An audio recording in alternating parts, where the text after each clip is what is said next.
মহিলারা নামাজে সালাম ফিরিয়ে একটি ছোট্ট দোয়া 7 বার পড়লে সংসারের সকল প্রয়োজন আল্লাহ পূরণ করে দিবেন।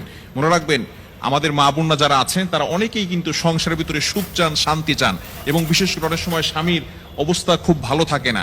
স্বামী দেখা যাচ্ছে অনেক কষ্ট করছে, কিন্তু সংসারে কোনো উন্নতি করতে পারছে না, ডেভেলপ করতে পারছে না। এই জন্য মহিলারা বিশেষ করে যারা আছেন তারা কিন্তু ঘরের ভিতরে অনেক সময় পান, নামাজ পড়ার একটু সময় পান, নামাজের পরে একটু আমল করার সময় পান। যেহেতু পুরুষরা বাহিরে থাকে, সকালবেলা বের হয় আর অনেক রাত্রে চলে আসে, এবং বিশেষ করে অনেক কষ্ট তারা বাহিরে করে থাকেন। বিশেষ করে পুরুষরাও যদি পারেন এই আমলটি করবেন। 5 ওয়াক্ত নামাজ আপনাকে মাস্ট বি পড়তেই হবে।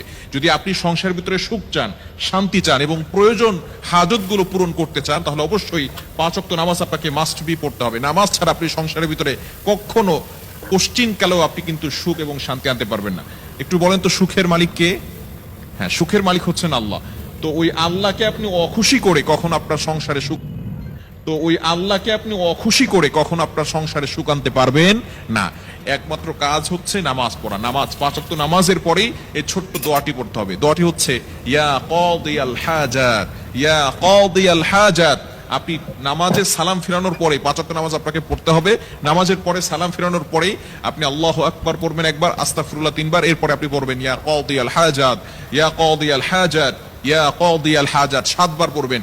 এভাবে যদি আপনি আমল করতে পারেন, ইনশাআল্লাহ আপনার ঘরের যত প্রয়োজন আছে, আপনি কেমন যেন আল্লাহ তাআলার কাছে প্রয়োজনের কথা বলতেছেন, যত প্রয়োজন আছে সকল প্রয়োজনগুলো আল্লাহ পাক রব্বুল আলামিন নিজে পূরণ করে দিবেন। বিশেষ করে নামাজের পরে দোয়া করলে দোয়াগুলো কবুল হয়। আমরা অনেকে দোয়া করতে চাই না, অনেকে আমল করতে চাই না। নামাজ পড়ার পরেই অনেকে আছে নামাজ পড়ার পরেই কিভাবে যত তাড়াতাড়ি মসজিদ থেকে বের হওয়া যায় এটা অনেকে করে। খবরদার, আপনি কিছু আমল করার চেষ্টা করবেন, ইনশাআল্লাহ আল্লাহ তাআলা সংসারের ভিতরে সুখ শান্তি বৃদ্ধি করে দিবেন, প্রয়োজনগুলো আল্লাহ তাআলা মিটিয়ে দিবেন। আমাদের অনেক প্রয়োজন আছে, অনেকে অভাবের ভিতরে আছেন, অনেকে কষ্টের ভিতরে আছেন, অনেকের ভিতরে সবকিছু আছে, টাকা পয়সা আছে, কিন্তু সমাজের ভিতরে, সংসারের ভিতরে শান্তি নেই।